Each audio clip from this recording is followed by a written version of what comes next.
Hello viewers, this kind of a dangerous game being played by NATO by attacking Russian heartlands, a Bryansk region with ATACMS missiles, with Storm Shadow missiles, and being reciprocated by Russia by the use of intercontinental missiles for the first time in the Ukrainian territory is a very dangerous game.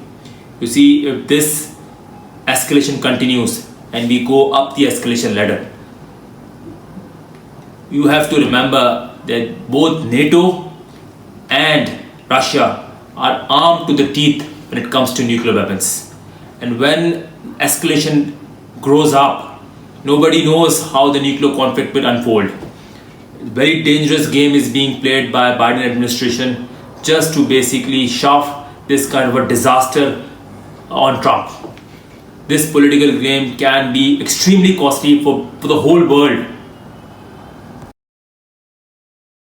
BBC, which is the mouthpiece of the British establishment, is now reporting and basically projecting that this Ukrainian venture, this NATO-backed Ukrainian venture might collapse. The Ukrainian army might collapse before Donald Trump takes office. Just think about this fact. Just take a back seat and think about this, that Ukraine, supported by 50 nations, including all the NATO powers and the major non-NATO alliance of the US empire, might collapse before Donald Trump takes office. And that is the reason why this chaos is taking place, where Ukraine being allowed using ATACMS missiles, Storm Shadow missiles to attack, to destroy assets in Russian heartlands. Extremely dangerous and precarious situation. Just want to bring home the point, the importance of the Donbass region, the focal point, the center of gravity in this war in Ukraine, in Russia. You see, what is the importance of Donbass region? The importance of Donbass region lies in its mineral deposits, its rare earth metal deposits, its iron ores, gas deposits with the recoverable reserves of 60 TCF of gas, 1.6 billion barrels of discovered oil, and it's quite luxurious, quite productive farmlands, which the report says is owned by BlackRock. That's where the heart of this battle lies. It's all about control of the resources, especially rare earth metals, which is going to be used in the automotive industry in the future.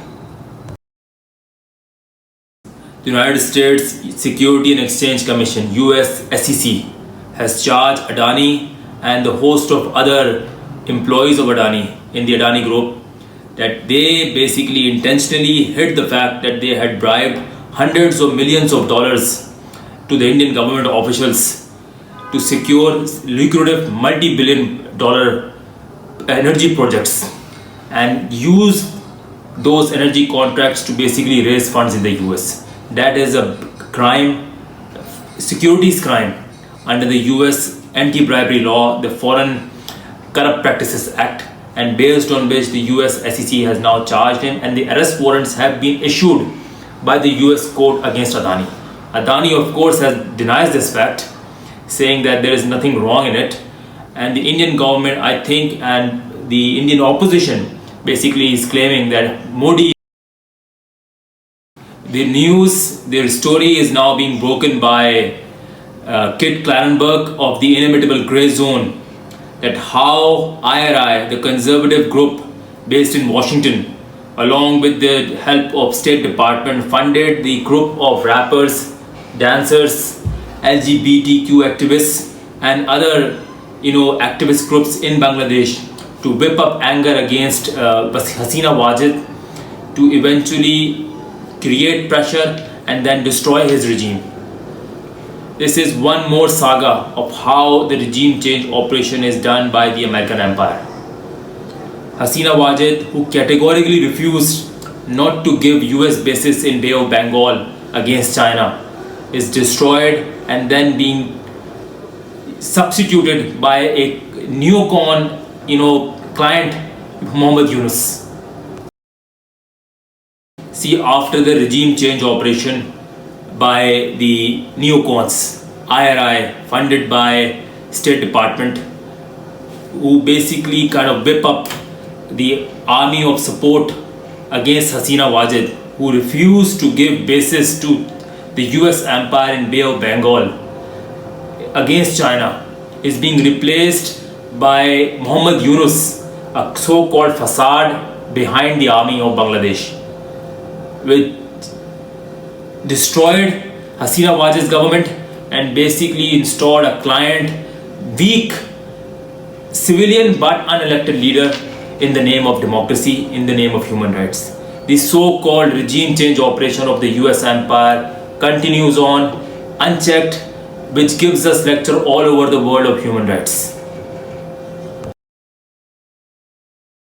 The two most important pivotal characters which shaped the modern China includes Mao Zedong, the chairman Mao, and Deng Xiaoping.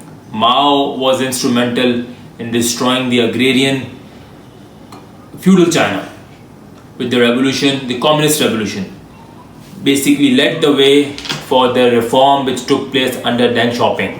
Deng Xiaoping, which inherited the kind of destroyed form of feudalism, laid the foundations which opened up the gates for connecting China to the whole world, and especially to the US economy, which led to the modern day Chinese development, which has its own characteristics. It is not completely communist, but it's also not completely capitalist. It's a communism with its Chinese characteristics.